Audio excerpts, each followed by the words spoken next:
Nowhere fast, we've reached our climax.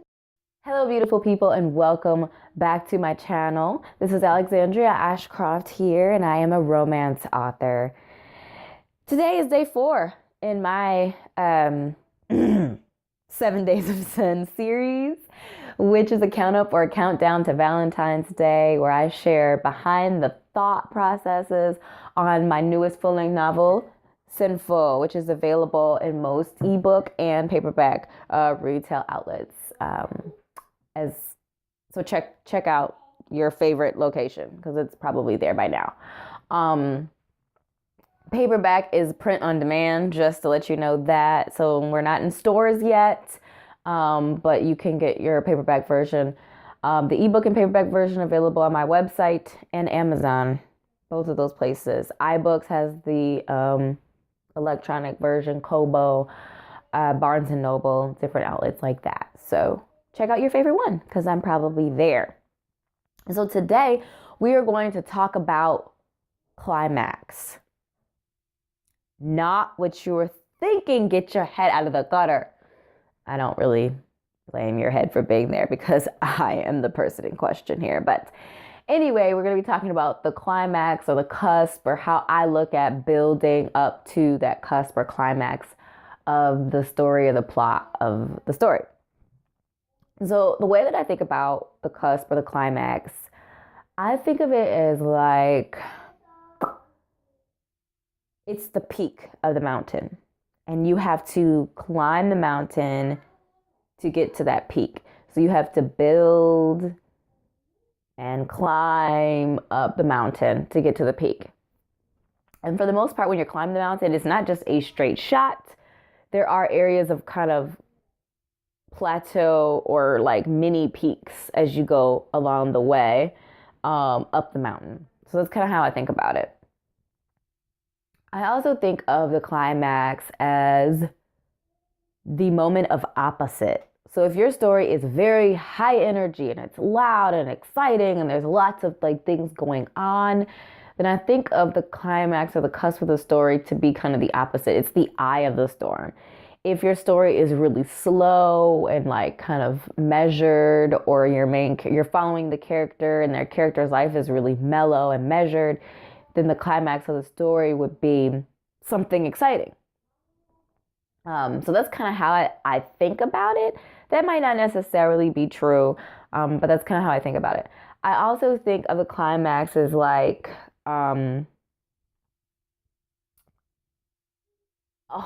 number of different things. So your primary plot, your secondary plot, your a tertiary plot if you have one, and your character's development and growth and emotional intelligence or emotional understanding all come to one point. And that is the climax. Like when it's often, in my stories, because I write romance, it's often the moment where the characters understand each other, where the characters come to a place emotionally where they know they're going to be together, want to be together, or they come to a place, well, for example, in Sinful, we're talking about Sinful, right? For example, in Sinful, I feel like the climax is where Devlin and Lacey finally let down their selfish blinders enough to be open to the other person. Open to understanding the other person, open to accepting the other person for who they are, open to vulnerability, open to heartbreak and pain. So I would say that moment, because in the beginning of the story, the build up is basically Devlin and Lacey butting heads, not getting each other, not understanding. Lacey's not giving. She's not trying to understand where Devlin's coming from. She's very focused on what she wants and how she sees a partner, and she wants him to fit into this mold. And he's not, that's just not him. That's not his personality. It's not what he's capable of doing. And he's got all this other stuff going on in his life. She wants him to open up to her. He has trust issues because of the way he was raised. They're just not getting each other. They're not understanding, even though they're coming together to copulate. They're not coming together emotionally and, humbling themselves enough to be able to understand the other person's perspective. So, it's kind of like they get to a point where there's kind of like another peak where they clash heads, and it's kind of like banging on the chest moment, and then they escape that situation, and then they're finally confronted with this point where the emotions, and they just let all of that go. They let all of the extra stuff go, and they come to each other in a very bare, vulnerable way. And when they do that, the other person is there too. Like, I don't know. It's kind of like, I can't really think of a good example, but writing that climax was really emotional for me. It was really emotional for me because, you're building all this stuff, and I know what I want the end to look like. It's a romance novel, and I'm a happily ever after, or at least a happily ever after for now type of writer. So I knew that they were going to be together, and I'm like, how are they going to get there? How are they going to get there? And like when I came to this moment, it was a mind clearing moment for me. It was just like all of this kind of tension and rejection and hurting and pain and confusion and past coming back to bite you in the butt, and like all of this loss, like all these different things kind of building, and the characters working through those things emotionally, and kind of allowing the other person in a little bit, but not enough, to like, get in there and cause any more damage sort of thing. And they kind of come to this place where they're just like, this is who I am. This is where I am.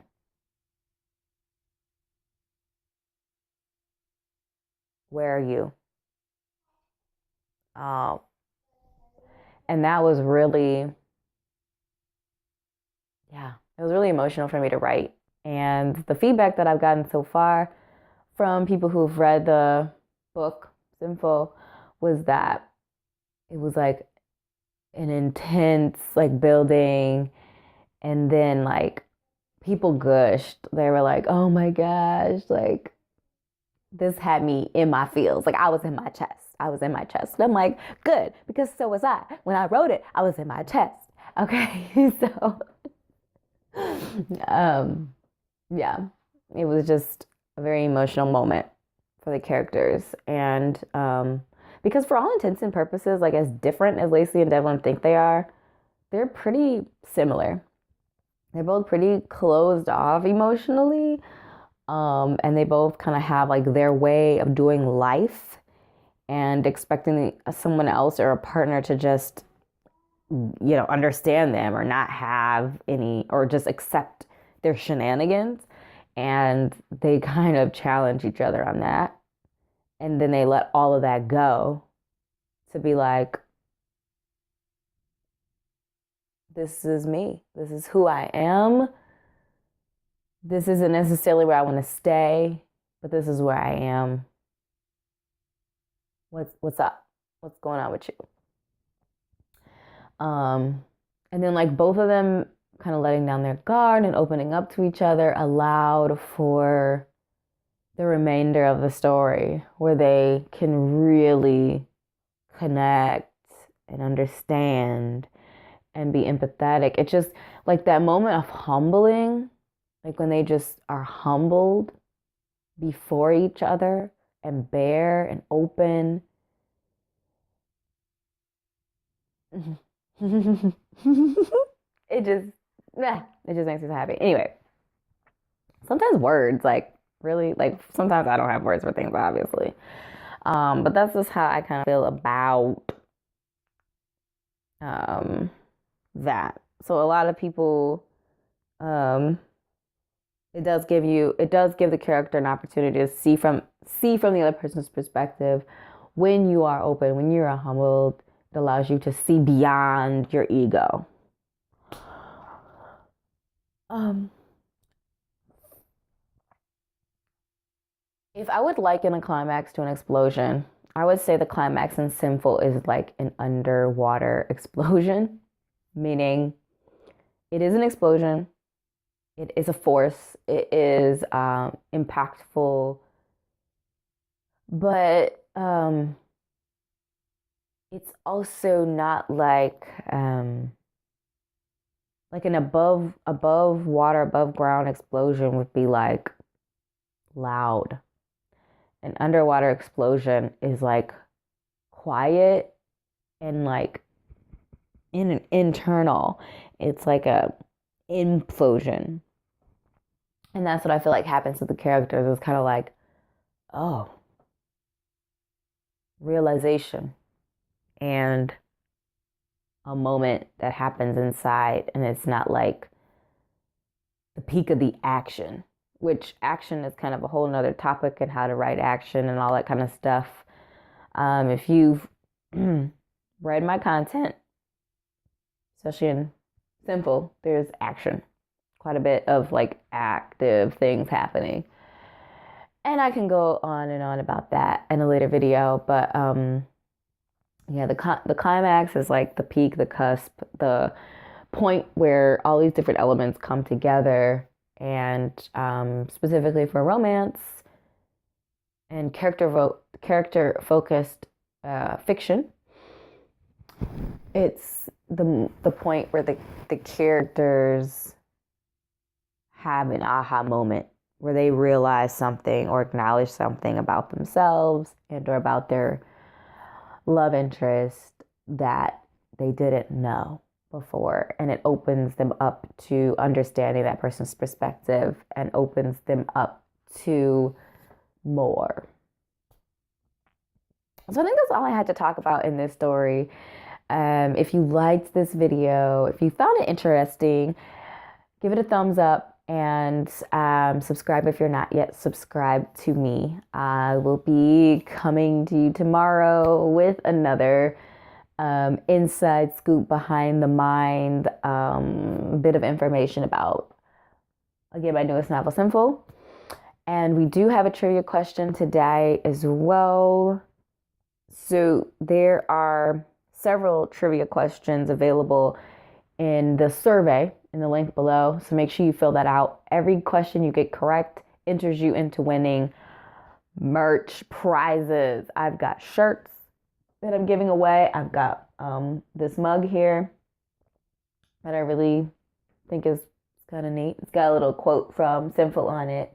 Ebook copies of Sinful. So I'm giving away a number of items for participants who participate in the trivia. So today's trivia question is, let's see, what is the name of Devlin's business? And then drop a comment and let me know a book that you've read where the climax of the story really shook you. And just briefly explain, like, just tell me what the story is, and briefly, like, what was it about that moment that shook you or that moved you, or encouraged you to further connect with the characters and their journey. All right, thanks again for joining me, and I'll see you shortly. Bye.